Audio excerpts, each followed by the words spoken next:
बच्चों आज हम पढ़ेंगे हिंदी व्याकरण सब्जेक्ट, और जो कि है आपकी हिंदी की बुक आधुनिक हिंदी व्याकरण एवं रचना, जिसकी लेखिका है निशा राजवंशी, और पब्लिकेशन है Ajanta books international private limited India. तो बच्चों, हिंदी व्याकरण जो है, इसमें हम स्टार्ट करेंगे फर्स्ट चैप्टर, जो कि है आपका भाषा और व्याकरण। तो बेटा, जब भी हम व्याकरण पढ़ते हैं या भाषा का ज्ञान हमें करना होता है, तो हमें पता होना चाहिए कि हम व्याकरण में हम नियम पढ़ते हैं भाषाओं के। तो हम जिसके भी नियम पढ़ रहे हैं, हमें एटलीस्ट पता तो होना चाहिए कि हम भाषा क्या होती है या व्याकरण क्या होता है।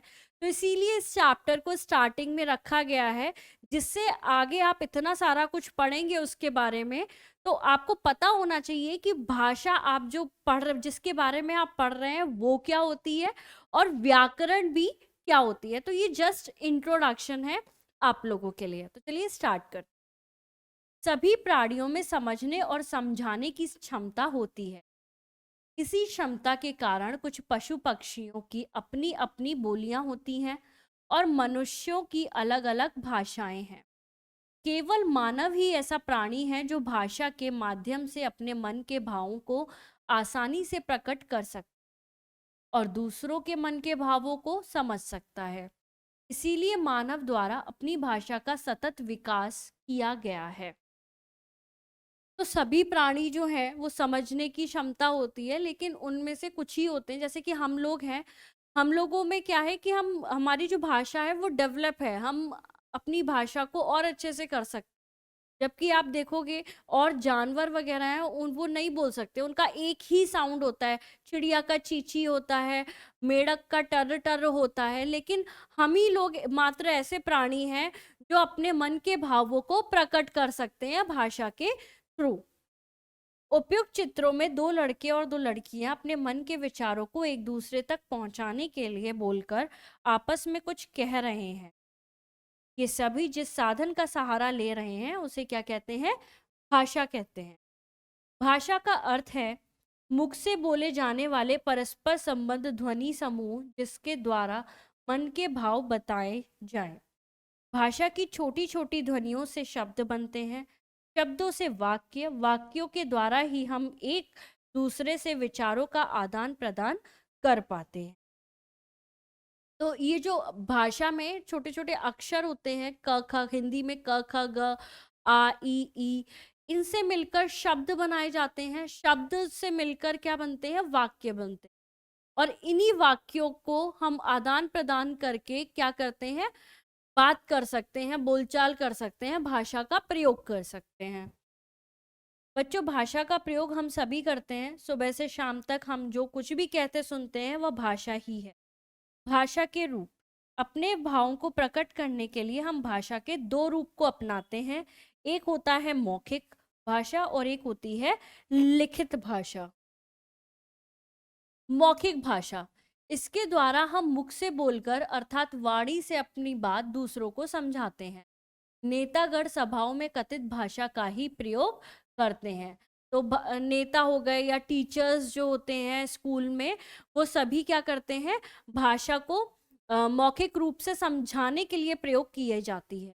लिखित भाषा क्या होती है? इसके द्वारा हम लिखकर अपने भाव और विचारों को दूसरों तक पहुंचाते हैं। अध्यापक ब्लैक बोर्ड पर लिखकर अपनी भाषा को स्पष्ट रूप से समझा रही हैं बच्चों। प्रमुख भाषाएं, विश्व में सैकड़ों भाषाएं बोली जाती हैं। जापान के लोग जापानी, रूस के लोग रूसी, चीन के लोग चीनी, इंग्लैंड के लोग अंग्रेजी, अरबी, फारसी, स्पेनिश आदि संसार की अन्य भाषाएं हैं। विश्व के कामकाज और संपर्क के लिए अंग्रेजी भाषा सबसे अधिक प्रयुक्त की जाती है। हमारे देश में 22 भाषाओं को मान्यता प्राप्त है, जो कि निम्न है। यानी कि हमारे देश में जो है अलग अलग स्टेट की अलग अलग भाषाएं, जिनमें से 22 भाषाओं को मान्यता दी गई है।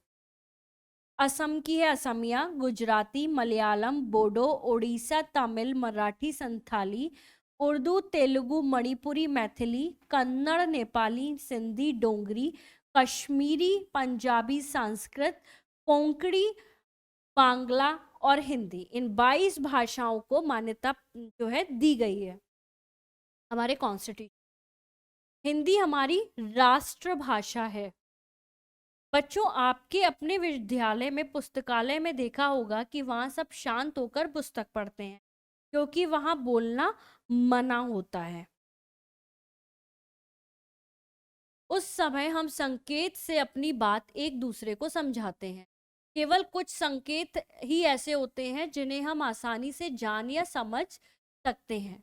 जैसे कि अगर आपको किसी को चुप करना है, या मम्मी लोग आपको चुप करती हैं, है ना, अगर वो फ्रेंड्स में बैठी है तो वो चिल्लाएंगी नहीं, वो कैसे करेंगी, ऐसे करेंगी, फिंगर ऑन योर लिप, आप चुप हो जाइए, है ना। तो ये क्या है, संकेत है, वो बोल नहीं रही ना, वो लिखकर समझा रही है, वो संकेत कर कर समझा रही है कि अब आप चुप हो जाओ।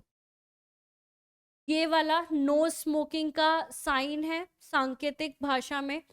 ये वाला बुरा मत सुनो, या फिर शोर बहुत ज्यादा है तो वो इस तरीके से कर रहा है, यानी कि कान में जो है आवाज को वो प्रकट कर रहा है। ऐसे और भी संकेत हैं जिनका प्रयोग हम केवल आमने सामने रहकर ही कर सकते हैं।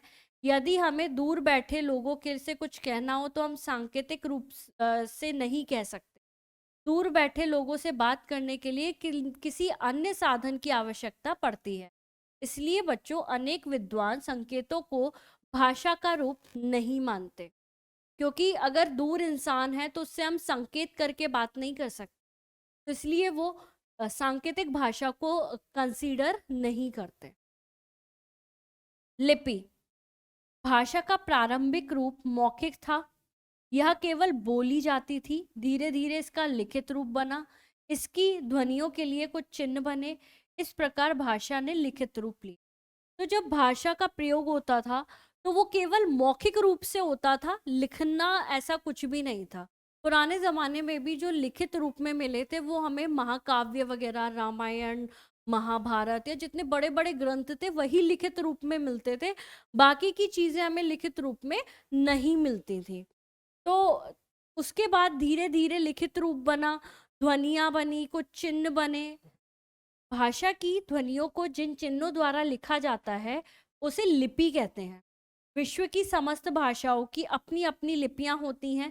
संस्कृत, हिंदी, मराठी, गुजराती और नेपाली आदि भाषाओं की जो लिपि होती है वो देवनागरी लिपि होती है। पंजाबी की गुरुमुखी लिपि होती है। उर्दू की फारसी, अंग्रेजी की रोमन लिपि। तो इस तरीके से सभी भाषाओं की अपनी अलग अलग लिपि होती है। व्याकरण, भाषा और व्याकरण का गहरा संबंध होता है। भाषा को शुद्ध रूप का ज्ञान व्याकरण के अध्ययन से प्राप्त होता है। प्रत्येक भाषा का अपना व्याकरण होता है। तो भाषा और व्याकरण, यानी कि भाषा को सुंदर बनाने के लिए व्याकरण जो है यूज की जाती है, व्याकरण के नियमों को देखा जाता है। ये वाक्य शुद्ध है या अशुद्ध, इनका पता व्याकरण से चलता है। ये वाक्य अशुद्ध है, इनका शुद्ध रूप इस प्रकार है, जैसे कि अनुष्का खाना खा रही है। ये वाक्य इधर है, जैसे कि अनुष्का खाना पी रही है, तो ये गलत वाक्य है। मेरे को तेरे साथ खेलना है, ये भी क्या है, गलत वाक्य है।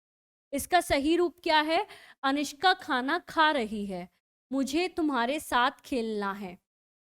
भाषा को शुद्ध रूप से बोलना, लिखना और पढ़ना सिखाने वाला जो शास्त्र होता है उसको व्याकरण कहा जाता है। व्याकरण के अंग क्या होते हैं, तो 3 अंग होते हैं व्याकरण के। वर्ण, शब्द, वाक्य। वर्ण यह भाषा की सबसे छोटी इकाई है। वर्ण यानी कि अक्षर, इसको टुकड़ों में नहीं बांटा जा सकता। जिस ध्वनि संकेतों से भाषा का निर्माण संभव हो पाता है उसे वर्ण या अक्षर कहते हैं, जैसे कि अ, आ, ई, क, ख, ग आदि। शब्द, 2 अथवा 2 से अधिक वर्णों के मेल से शब्द कहते हैं। ये शब्द किसी न किसी अर्थ को प्रकट करते हैं, जैसे नल, अखिल, रजत, चेन्नई आदि। वाक्य, सार्थक शब्दों का क्रमबद्ध समूह वाक्य का निर्माण करता है।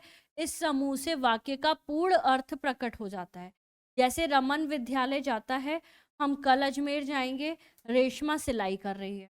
इस तरीके से वर्णों को मिला के शब्द बनते हैं और शब्दों को मिलाकर वाक्य बनाए जाते हैं।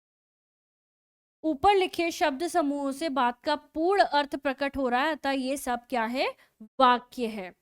तो ये है आज के चैप्टर में इतना ही। आप रिवीजन करिएगा, थोड़ा पढ़िएगा। मिलते हैं नेक्स्ट वीडियो में। Thank you so much.